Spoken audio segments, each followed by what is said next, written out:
O Reino da Divina Vontade em meio às criaturas. Livro do Céu.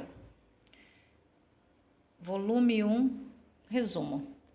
Na verdade, fazer um resumo aqui do que foi já narrado nos áudios anteriores, fazendo um apanhado geral, bem geral mesmo, a respeito do volume 1.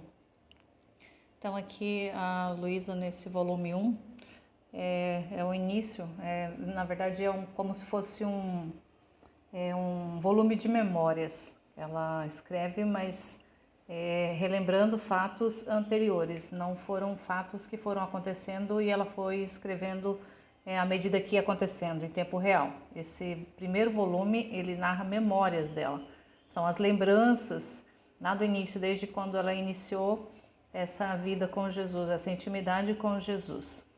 Então, por causa da obediência, ela foi, pelo confessor, na época que pediu, que na verdade deu esse mandato para ela escrever, por inspiração divina, era Dom Genaro de Genaro, que era o confessor da época.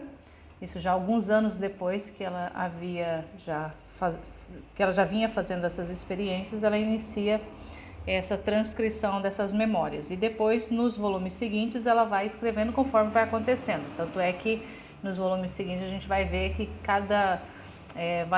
as narrações vão vir com datas. Os volumes vão vir com as datas específicas de acordo com o que ia acontecendo. Mas esse primeiro volume, todo ele, é mais como se fosse memórias dela, as lembranças. E ela transcreve algumas coisas, como ela mesma diz no decorrer desse volume. Muita coisa ela não lembra mais bem como foi que aconteceu, então conforme ela lembrava, e à medida também que Deus ia inspirando ela para ir lembrando.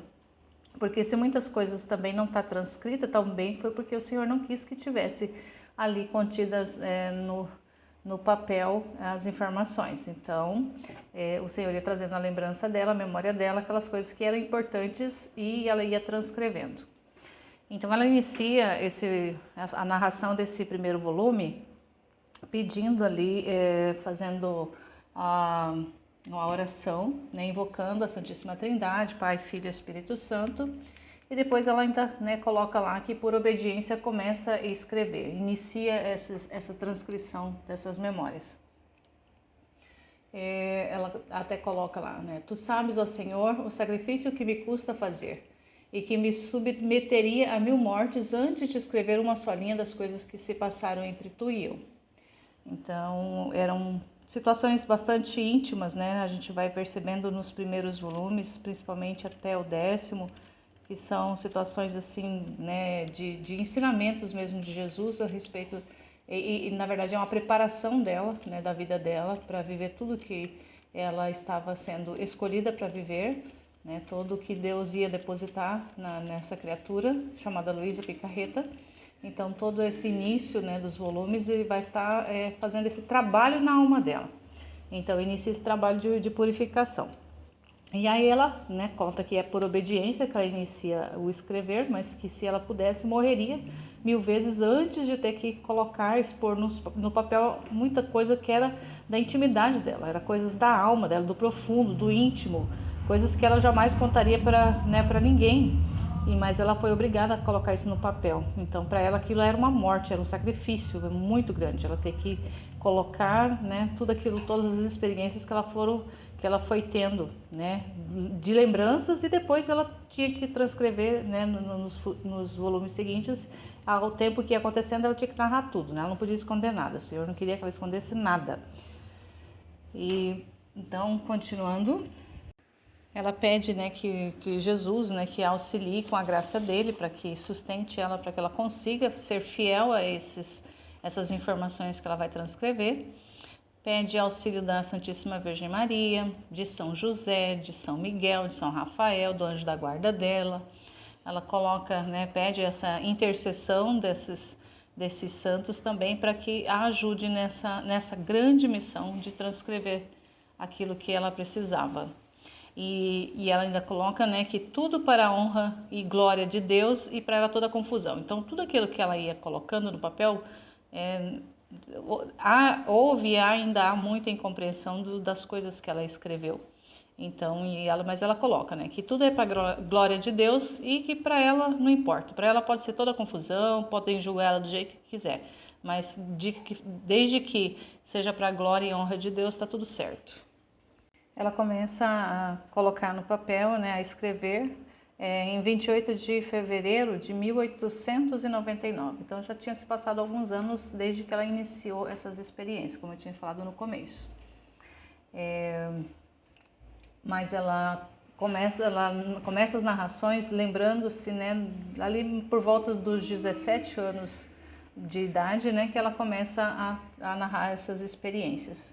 Né? Ela começa a escrever lá na frente, mas ela retoma lá atrás, lá aos 17 anos, as informações que ela vai colocando no papel. No início do primeiro volume, ela coloca as 2 primeiras meditações da novena de Natal. E as outras 7 meditações ela coloca no final deste volume, né? Não se sabe por que ela fez dessa forma, mas quem fez as traduções, né, foi obedecendo o critério do que ela escreveu, né? Não fez modificações. E então aqui, né, o Senhor inicia com ela um trabalho ensinando para ela o desapego do mundo exterior, né? Para ela se desapegar de tudo que não fosse, né, de Deus, né? Tudo que fosse terreno, que fosse externo, né? Que não fosse interior, fosse externo, que ela teria que fazer esse desapego de tudo. Aí ela até escreve, né? Depois o Divino Mestre dá início. Põe sua mão para despedaçar meu coração de todas as criaturas. E com voz interior me dizia: eu sou o único que mereço ser amado. Olha, se você não tirar este pequeno mundo que a rodeia, isto é, pensamentos de criaturas, imaginações, eu não posso entrar livremente em seu coração. Este murmúrio em sua mente é impedimento para te deixar ouvir mais clara minha voz, para derramar as minhas graças e para te fazer apaixonar verdadeiramente por mim. Então aqui também, né, o Senhor vai colocando para ela, né, tem que, né, se desapegar de tudo, né, as vozes interiores, os murmúrios, as outras criaturas, família, tudo ela vai ter que deixar e colocar o olhar única e exclusivamente em Jesus. Jesus vai ensinando para ela também a necessidade da purificação exterior, não só de deixar tudo que é exterior, mas de fazer uma purificação no interior da alma dela. Então, aqui também é bastante importante, né? Tudo isso que ela vai narrando nessa parte, né? Desse esvaziamento, né? Dessa purificação do interior dela. E aí a gente, à medida que a gente vai avançando nas leituras, ouvindo, né? Aquilo que ela foi transcrevendo, a gente vai entendendo o porquê da necessidade desta purificação. Também o Senhor pede a ela para esquecer-se das culpas. É bem importante essa parte que o Senhor, né, porque às vezes ela, né, volta e meia ela volta a se lamentar e se diz que é uma criatura miserável, pecadora e tudo mais. E aí o Senhor vem e faz para ela várias correções. Inclusive ele fala, né, que pecados, uma vez confessados, está esquecido, Deus já não lembra mais, né? Uma vez que a pessoa se arrepende do que fez de errado, pede perdão, se confessa, estar retomando essas coisas, essas faltas, essas falhas, essas culpas, né? Estar se lamentando, se voltando atrás, isso para o Senhor é uma forma de ofensa, ele até fala aqui. Aí Jesus diz assim, ó, não quero que penses mais nisto, porque quando uma alma se humilhou, convencida de ter feito mal e lavado sua alma no sacramento da confissão, e está disposta a morrer antes de me ofender, pensar nisso é uma afronta à minha misericórdia, é um impedimento para a estreitar ao meu amor, porque ela procura sempre, com a sua mente, envolver-se na lama do passado e impede-me de fazer voar para o céu, porque sempre com essas ideias se fecha em si mesma, se é que procura pensar nelas. E além disso, olha, eu já não me lembro de nada, eu esqueci perfeitamente. Então aqui também isso para a gente é muito importante ter essa informação de que pecado confessado, pecado esquecido. Tem as penas que são as consequências dos pecados, é outra situação, mas está voltando, está se lameando de novo nas situações, mesmo não tendo a intenção de fazer novamente, para o Senhor é uma ofensa. Para a misericórdia dele é uma ofensa, porque ele já perdoou. O Senhor ensina ela também o espírito de retidão, né? Ele fala também: quero que seja sempre reta no teu agir. Com um olhar deves olhar para mim e com o outro deves olhar o que estás a fazer. Quero que as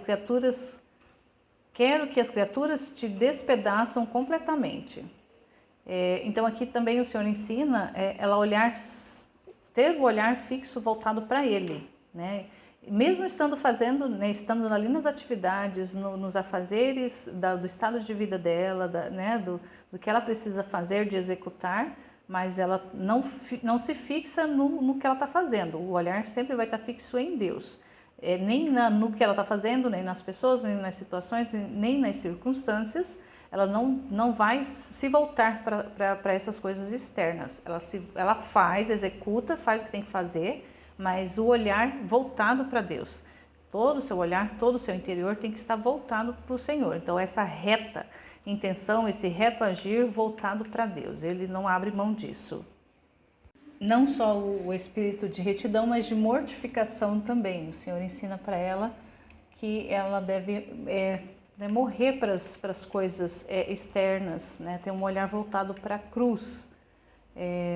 Tem aqui também um pedacinho que o Senhor também coloca para ela assim: dizia-me que em todas as tuas coisas, até as necessárias, sejam feitas com espírito de sacrifício.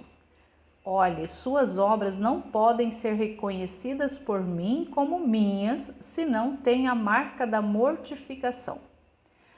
Ele dá um exemplo, né? Assim como a moeda não é reconhecida pelos povos, se não contém em si mesma a imagem de seu rei, é desprezada e não tomada em conta, assim é de suas obras. Se não tem enxerto com minha cruz, não podem ter valor nenhum.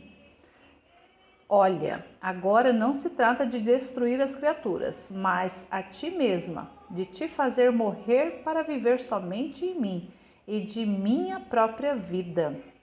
Então aqui também, né, o Senhor, ele vai estar sempre frisando a importância de enxertar-se na cruz, que o que tem valor mesmo nessa questão da mortificação é o enxerto na cruz dele, porque o Senhor, né, viveu a cruz, né? Tudo que aconteceu, toda a redenção foi feita tendo a cruz ali como um sinal principal. Então ele ensina para ela esse espírito de mortificação e amar a cruz. Ele vai ensinar a Luísa a depois, né? A gente vai ver com o passar do tempo que ela vai desejar a cruz, amar essa cruz, ter essa paixão pela cruz. E ainda falando da mortificação, ele fala, né, que a primeira coisa que eu quero que mortifique é a sua vontade. Aquele eu deve ser destruído em você. Quero que a tenha sacrificado como vítima ante a mim, para fazer que a sua vontade e da sua vontade a minha, uma só. Então, a vontade da pessoa, né, a vontade ali da Luísa, ela tem que ser, tipo assim, configurada com a vontade de Deus. Então, a vontade de Deus sobre a vontade humana ali da Luísa vai ser sublimada, né? Deus sublima a sua vontade sobre a da Luísa e a da Luísa já não aparece, né? Para não aparecer mais, é só a vontade de Deus sobre a dela. Então, isso também é bastante importante e a gente vai ver que é sobre isso que se trata o livro do céu, né? Sobre a questão da vontade divina viver e reinar na criatura humana. Aqui na sequência o Senhor vem, né, trazendo para ela a meditação da paixão dele, né? A paixão de nosso Senhor. E ele ainda diz assim: minha amada, as coisas passadas foram apenas uma preparação. Agora eu quero vir a atos e para dispor seu coração para fazer o que eu quero de você, isto é, imitação da minha vida. Quero que você entre no intenso mar da minha paixão e que quando tiver compreendido bem as amarguras das minhas penas, o amor com que as sofri, quem sou e o que tanto sofri, e quem és tu, criatura vil? Seu coração não se atreverá a se opor aos golpes, à cruz que eu só preparei para o seu bem. Em vez de apenas pensar que eu, seu mestre, ao que sofri. Suas tristezas parecerão sombras, acompanhadas às minhas. Sofrimento será doce e você não poderá ficar sem sofrer. Então aqui a gente vai perceber isso no decorrer de toda a narração. Aqui a Luísa também narra uma situação que é bastante conhecida, né, para quem faz aí o estudo do livro do céu. Aqui está no parágrafo 66, né, ela coloca assim, ó. Às vezes, ele mesmo me narrava as penas sofridas por ele, e ficava tão comovida que chorava amargamente. Um dia, enquanto eu trabalhava, eu estava considerando as penas muito amargas que meu bom Jesus sofreu. Meu coração se sentiu tão oprimido pela dor que me faltava a respiração. Temendo que algo acontecesse comigo, eu queria me distrair, inclinando-me para a varanda da rua, mas o que eu vejo? Eu vejo a rua cheia de gente e no meio, meu amante Jesus com a cruz nas costas. Um o empurrava de um lado e outro alguém por outro, todo agitado, com o rosto pingando sangue, que levantou os olhos em minha direção, numa atitude de me pedir ajuda. Aqui é uma cena fortíssima, onde ela tem essa visão, né, de Jesus sendo flagelado na rua. E ele volta a olhar para ela, né, ela está lá na sacada, ela morava num sobrado, ela estava na sacada de frente para a rua, e ela tem essa visão, né, essa visualização, essa visão mesmo, de Jesus sendo flagelado ali na rua. Ele olha para ela e pede ajuda, né? Então ela entra para dentro e ela conta que chorou muito, que se mortificou bastante, né, depois que ela teve essa visão. E aí vem, né, depois disso vem o desejo de sofrer. Ela começa a realmente querer, a buscar o sofrimento, porque ela entendeu o que Jesus, né, ali o olhar, aquele olhar penetrante de Jesus pedindo ajuda, alma, ajuda-me. A gente vai também perceber isso muitas vezes, o Senhor fala muito isso no livro das 24 horas da paixão. O Senhor pede muito isso, né, alma, ajuda-me, né, dá-me almas e tudo mais. Então isso ali cortou o coração dela, comoveu, estraçalhou o coração da Luísa, o que fez ela ter desejo por sofrer. Ela narra bastante circunstâncias de sofrimento, muitas mortificações que ela foi fazendo, e também o Senhor vai ensinando ela bastante coisas, né? Então aqui ele inicia, né, faz vários ensinamentos dela, como ela triunfar nas provas, nos sofrimentos. E ele, na verdade, ele não deixa ela só, né? Ele vai trazendo as circunstâncias, vai trazendo os sofrimentos, mas ele também vai ensinando, porque na verdade ele está fazendo ali está trabalhando a alma da Luísa, está trabalhando por causa do projeto que ele tem para ela. Então ele faz todo esse trabalho e está sempre junto, e está orientando, está ensinando, né? E isso, né, vai deixando com que ela se sinta mais fortificada para ir vencendo os desafios, as batalhas, os sofrimentos que o Senhor vai trazendo para ela. E aí o Senhor, né, mais para frente, ele, né, coloca, né, que ele quer purificar, né, ela de todo mínimo defeito. Então ele quer fazer nela um trabalho de purificação, assim, de deixar, como a gente poderia falar na linguagem de hoje, deixar a alma dela zerada, sem nenhum defeito, sem nenhuma imperfeição. Embora, né, tenha a imperfeição do pecado original, mas o Senhor quer fazer nela uma obra nova, né? Ela ali é um exemplar que Deus está criando de uma obra nova, uma obra que depois vai se estender, né, vai vir depois para nós, né? Nós vamos entender isso depois. Mas ali ela é uma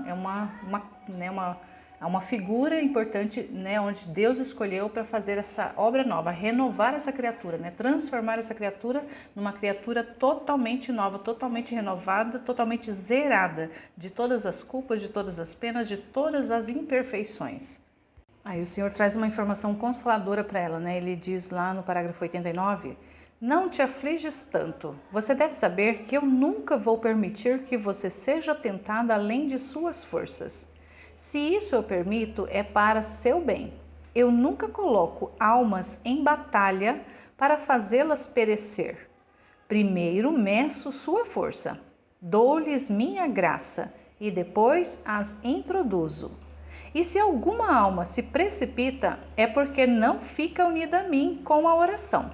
Não sentindo mais a sensibilidade do meu amor, vão implorando amor das criaturas. enquanto somente eu posso satisfazer o coração humano. Elas não se deixam guiar pelo caminho seguro da obediência, acreditando mais no julgamento próprio do que em quem as guia em meu lugar. Então, que maravilha! E se precipita.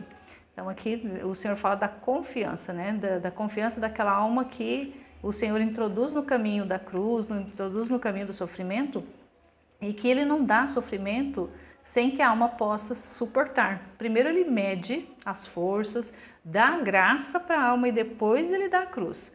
E aí muitas almas, se elas, né, não resistem, se precipitam, Ele fala que não é porque a cruz era pesada demais, mas é porque a pessoa desviou o olhar dele, né? Foi, na verdade, pedir ajuda para as criaturas, saiu do Criador, saiu daquele que tudo pode, daquele que tudo pode fazer em prol, né, da pessoa e se volta para a ajuda das criaturas, sendo que as criaturas, o que as criaturas podem fazer? Uma criatura pode fazer pela outra, né? Muito pouco.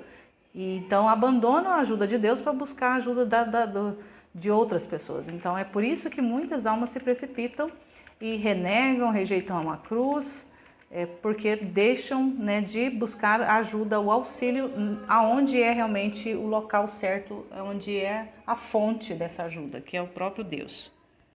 Inicia aqui também a chamada peleja com o demônio. O Senhor deixa ela por um certo tempo, e não é pouco tempo, é um tempo bem considerável, ela ter muitas tentações. Né, fala peleja com o demônio, porque ela tem muitos embates com o demônio, com o inimigo. No início ela narra muito sofrimento, muito medo, ela tinha muito medo, ela é muito medrosa. Ela também narra que ela foi, né, sempre foi uma criança muito medrosa. E então todo esse período que ela passou ali de tentação mesmo, né, de ver o demônio na frente dela, deles maltratarem ela, deles judiarem dela, realmente de fazer coisas horríveis com ela. E nessa época ela achava, né, que o Senhor tinha abandonado ela, mas na verdade ele estava sempre por perto, né? Então mas assim, na verdade ele estava exercitando a alma dela e não tinha como ele, né, era uma prova, ela estava passando por um período de prova e não tinha como ele provar sem deixar ela diante das situações, né? Então, tipo, eu vou provar você, né, com uma situação, né, de tentação com o demônio de forma teórica. Não, o Senhor, quando Ele vai fazer, Ele faz isso de forma prática. Então, Ele coloca a alma realmente diante da circunstância, diante da situação, para realmente a alma passar por aquilo. Então, essa purificação, ela é real, ela não é uma purificação só de teoria, né? Não é só no dizer, não. Embora seja uma purificação interior, é uma purificação da alma, mas é uma purificação real, não é uma purificação fantasiosa, né? Só na mente, só na imaginação. Não, nada disso. O Senhor realmente colocou ela diante de todas essas situações e ela realmente passou por essa prova amarguíssima lá. Mas ela, no final, a gente vê, né? Ela sai muito vencedora. Por quê? Porque ela estava junto com o Senhor. O Senhor nunca a abandonou, né? Sempre esteve ao lado dela. Embora muitas vezes ela não percebesse, não sentisse, se lamentasse por causa disso, né? Achando que estava sozinha, abandonada, mas o Senhor nunca a abandonou.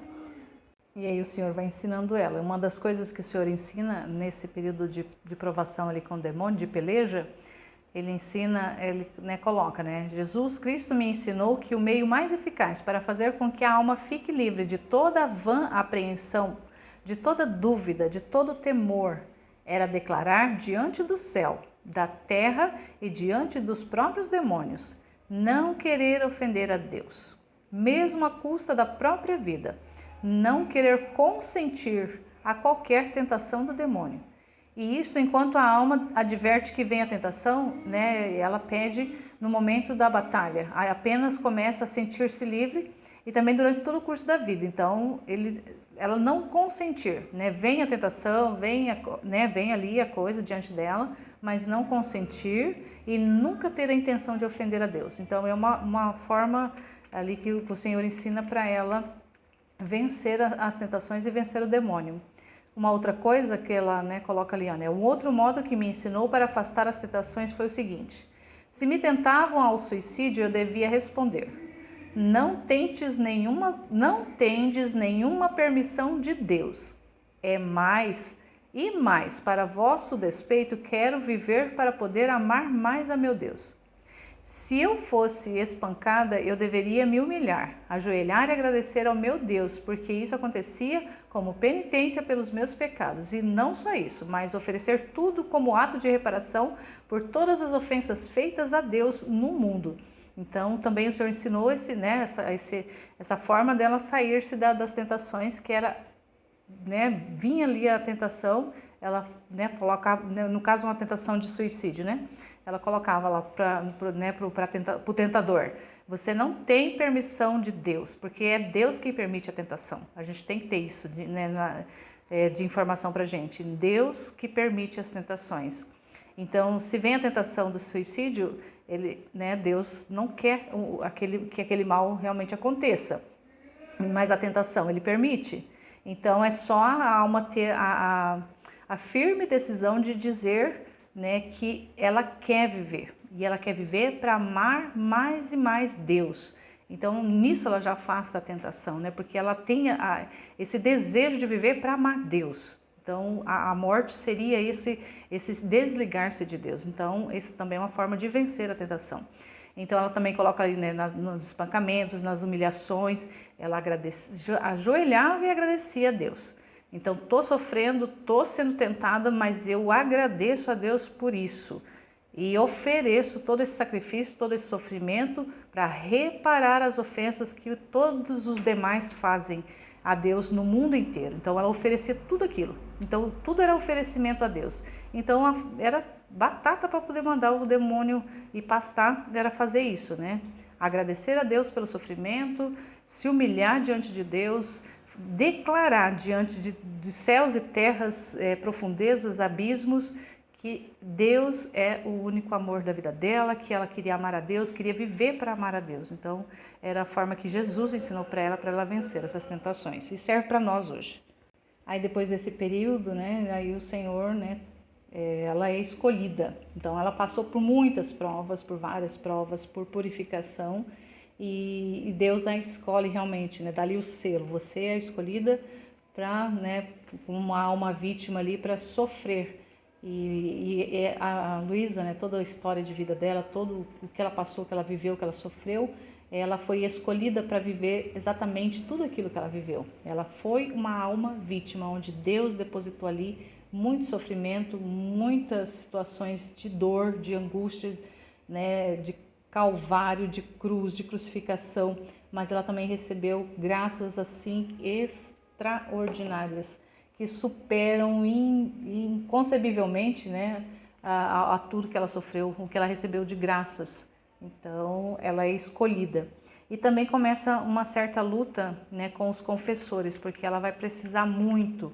O estado de vítima dela, ela ficava por diversas vezes petrificada, ela ficava endurecida, ficava que nem uma pedra.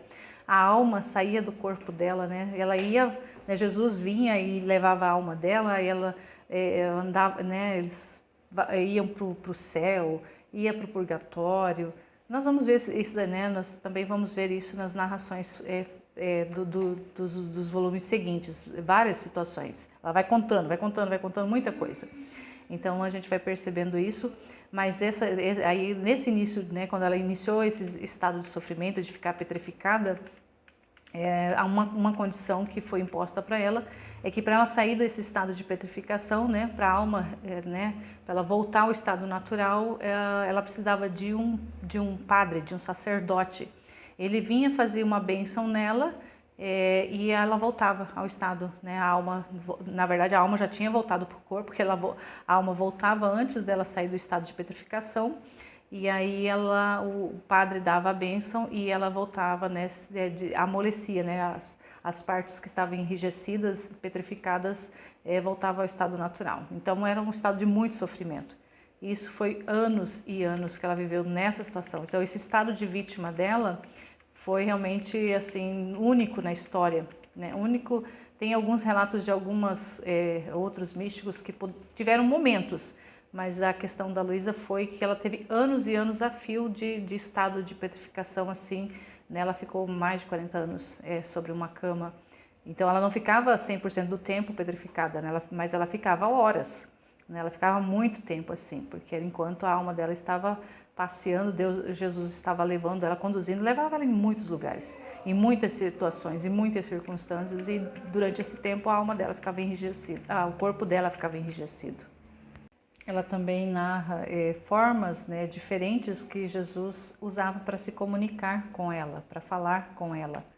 Então, eu não vou narrar aqui, mas está, né, lá no parágrafo 150 para frente, ela vai narrando, né, ali basicamente 4 formas de Jesus fazer essas comunicações com ela, que eram formas assim bastante peculiares, extraordinárias, mas que pode também Jesus usar com outras almas, né?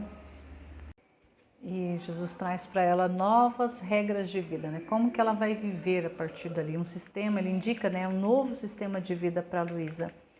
E aqui eu vou dar um trechinho aqui para a gente entender um pouquinho mais, mas dá para retomar também.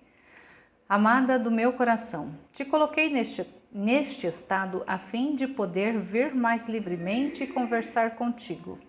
Olha, te liberei de todas as ocupações externas a fim de que não só a alma, mas também o corpo esteja à minha disposição. E assim podes estar em contínuo holocausto diante de mim. Se não te tivesse posto nesta cama e dever-te a ti os deveres de família e sujeitar-te a outros sacrifícios, não poderia ouvir tão frequentemente e te fazer partícipe das ofensas conforme as recebo. No máximo deveria esperar que cumprisse seus deveres, mas agora não, agora ficamos livres.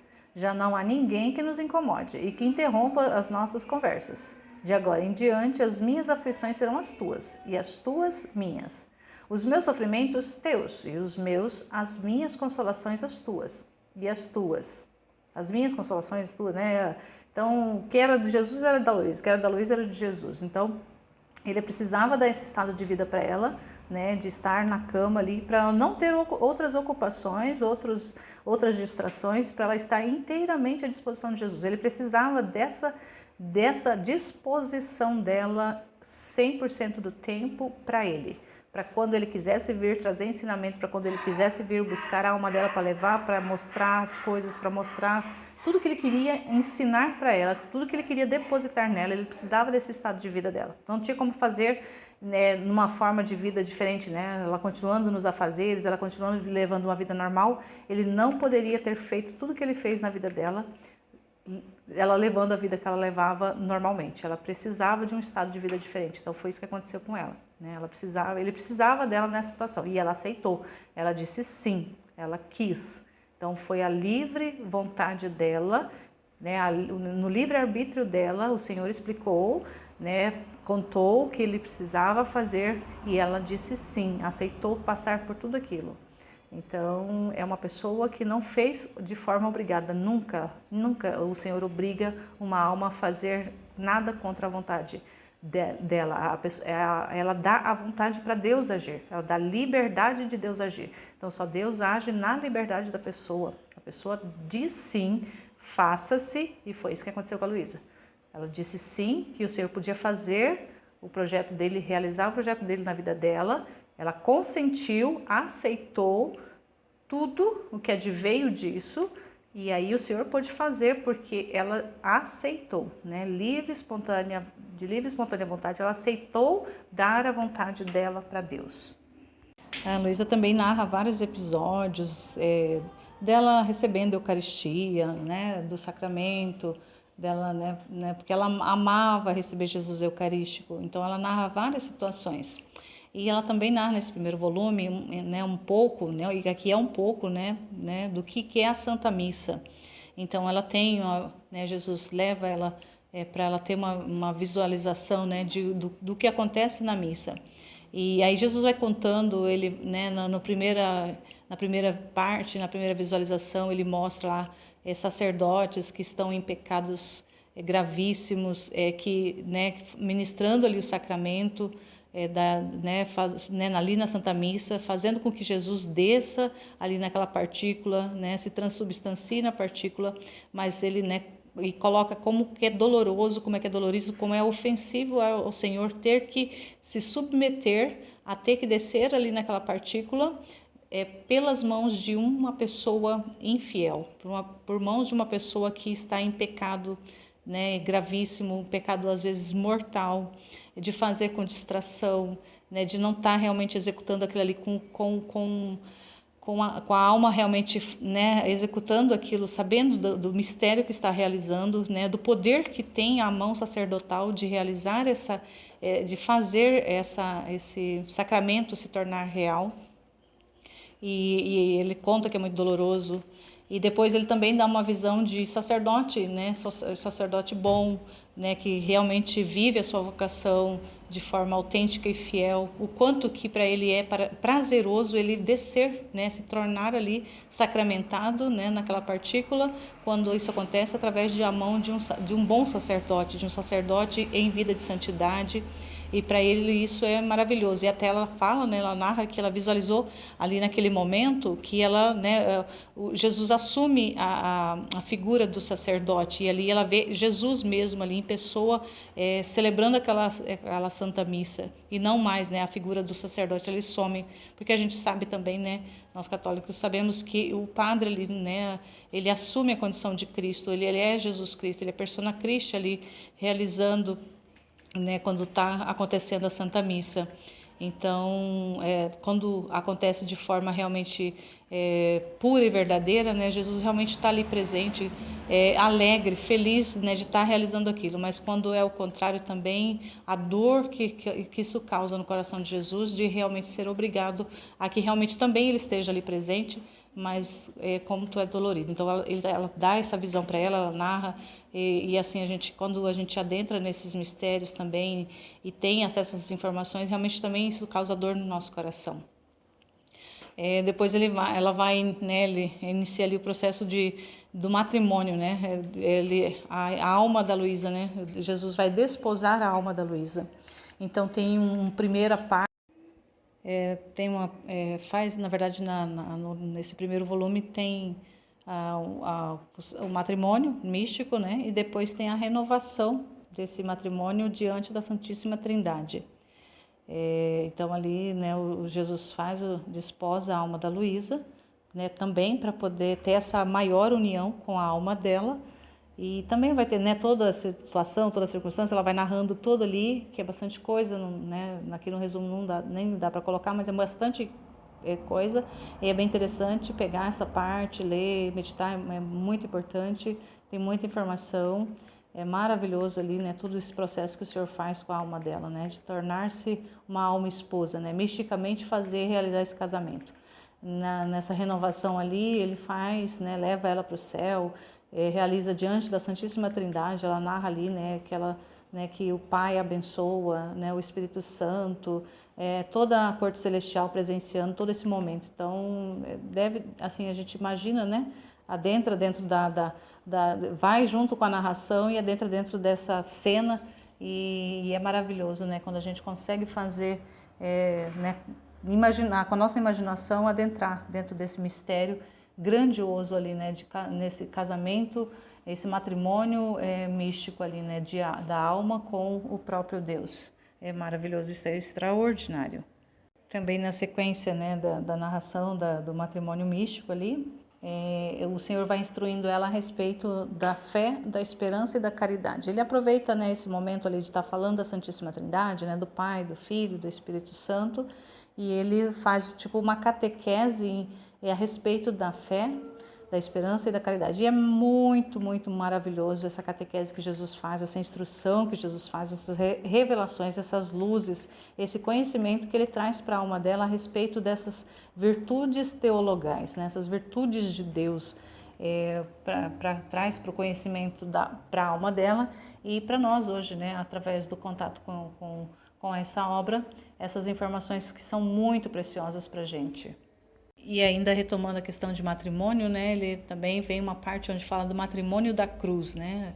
Ele narra crucificações que ela sofreu, ela vai narrando ali crucificações. Claro que tudo isso no plano espiritual, tudo isso né, no espírito, tudo isso realizado na alma dela, mas ela, né, teve crucificação na alma, e até mesmo, né, quando da renovação do matrimônio, espiritual que ela teve lá com Jesus, ela recebeu os estigmas, recebeu as chagas de Jesus na alma dela, né? Ela narra toda essa circunstância, mas que ela sentia os efeitos, embora não fossem visíveis no corpo dela, mas ela narra os efeitos, ela sentia no corpo as dores, né, dessas chagas, dos pregos que transpassou as mãos, os pés, da lança que transpassou o seu coração. Então isso aconteceu misticamente, né? Isso foi na alma, mas ela sentia isso também de forma reflexiva no corpo dela, embora não fosse visível, né? Mas ela sabia que realmente estava ali porque ela sentia as dores todas também no seu corpo. Então também é uma coisa assim extraordinária de se pensar, né? Como que algo que acontece na alma também ali refletindo sensivelmente no corpo, né? Então, ela recebeu essas chagas, né, invisíveis, mas que refletia no seu corpo. Então, também isso é maravilhoso, né, de saber. Aqui no parágrafo 262, Jesus falando para ela, né? Se tu soubesses que bem a cruz contém em si, como torna preciosa a alma, que joia de inestimável valor adquire quem tem o bem de possuir os sofrimentos, basta dizer-te somente que, vindo à terra, não escolhi as riquezas, os prazeres, mas tive como amadas e íntimas irmãs a cruz, a pobreza, os sofrimentos e as ignomínias. Então aqui, né, o Senhor falando para ela, eu não tive, né, prazeres na terra, não tive, né, não fui um bem-aventurado na terra, eu tive foi sofrimento, muito sofrimento, né, e nós sabemos, em parte do que aconteceu com o Senhor, né, vendo os evangelhos, né, mas ali a gente tem apenas algumas coisas, algumas partes do que aconteceu e outras informações, muitas delas a gente vai descobrindo lendo o Livro do Céu, lendo do Evangelho da Valtorta, muitas revelações a gente vai tendo, não são novas revelações, porque a revelação já está, né, encerrada ali nos Evangelhos, mas são detalhes, são situações que até então para a gente está, né, no mistério, mas que esses mistérios o Senhor vai revelando aos poucos para, né, para algumas almas escolhidas. E a Luísa foi uma dessas almas que recebeu muitas revelações de situações, de coisas que aconteceram, né, com o Senhor, com a vida dele durante o tempo, né? Porque ela precisava saber de muitas coisas, porque ela tinha esse plano, esse projeto para a vida dela, né, de escolha, de eleição, de alma vítima, né, do projeto que Deus tinha para a vida dela. Então, há muitas coisas ele foi revelando para a vida dela. E ainda aqui falando da cruz, né, o Senhor coloca ali, né, amada minha, a cruz faz distinguir os réprobos dos predestinados, bem como no dia do juízo os bons se alegrarão ao ver a cruz. Assim, desde agora se pode ver se alguém se salvará ou se perderá. Se ao apresentar-se a cruz, a alma a abraça e leva com resignação, com paciência e beija e agradece a mão que a envia. É sinal de que é salvo? Se ao contrário, ao apresentar-se a cruz, se irritam, a desprezam e chegam até me ofender, pode dizer que é um sinal de que essa alma se encaminha pela via do inferno. Então, aqui também é muito importante isso a gente saber, né? Assim farão os réprobos no dia do juízo, que ao ver a cruz se afligirão e blasfemarão. A cruz diz tudo. A cruz é um livro que, sem engano e as claras notas, te faz distinguir o santo do pecador, o perfeito do imperfeito, o fervoroso do morno. A cruz comunica tal luz à alma que desde agora não só faz distinguir o bom do réu, senão faz conhecer quem deve ser mais ou menos glorioso no céu. Então, é muito importante a gente ter essa informação, né? Ter esse conhecimento. Quem pode dizer que chamas de desejos ardentes punha em meu coração este falar de Jesus? Sentia-me devorar pela fome de sofrer. E ele, para satisfazer minhas ânsias, ou bem, para dizê-lo melhor, o que ele mesmo me infundia, renovava a minha crucificação. Então, né, tudo isso que Jesus ia revelando, todo o conhecimento que ia trazendo para ela, ia trazendo nela também esse desejo de se assemelhar a Jesus, porque ele, né, no início do volume, ele fala, né, que ele tinha para ela o plano de trazer para ela a imitação, ela tinha a imitação da vida dele. E a imitação da vida dele não pode ser separada da cruz, porque o Senhor passou pela cruz, né? Toda a sua vida foi um sofrimento, né? Foi uma entrega, foi uma reparação. Então, isso também fica nítido, né? Que a alma que quer assemelhar-se a Cristo, assemelhar-se a Jesus, a imitar a sua vida, também a cruz não pode ficar separada dessa vida, dessa alma, né? Já mais para o final do volume, né, tem uma parte lá onde ela narra que ela faz a confissão diretamente com Jesus. Ela se confessa, Jesus ali se põe, né, como sacerdote e ela vai contando, né? E ele pede para ela abrir, né, a alma dela para ele, contar tudo. E ela faz, né? Isso leva, ela até fala, né, que levou mais de 7 horas essa confissão ali que ela fez para Jesus. Então, aqui nesse volume traz muitas informações desse início, desse plano, desse projeto que o Senhor tem para a vida da Luísa, né? Todo esse início de purificação, né? De conformidade da vida dela com a vida do Senhor. E aí mais para o final, né? Lá no final ela vai ali colocar as 7 últimas meditações da novena de Natal. E com isso ela conclui o volume 1.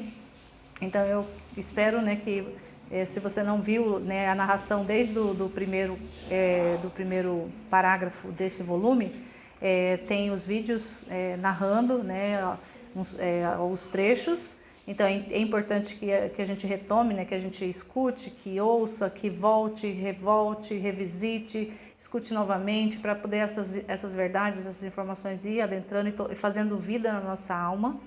E que esse resumo aqui, né, ele estimule, né, dê essa vontade, esse desejo de você querer conhecer mais. E apenas estamos no começo, estamos no primeiro volume. São 36 volumes de vida pura do céu narrado nessa obra que a Luísa Picarreta deixou, né, que o Senhor deixou na Luísa para que nós hoje tivéssemos acesso, tenhamos acesso e possamos também querer o que ela viveu, também querer para a nossa vida, porque é isso que o Senhor quer para nós. Amém. Fiat.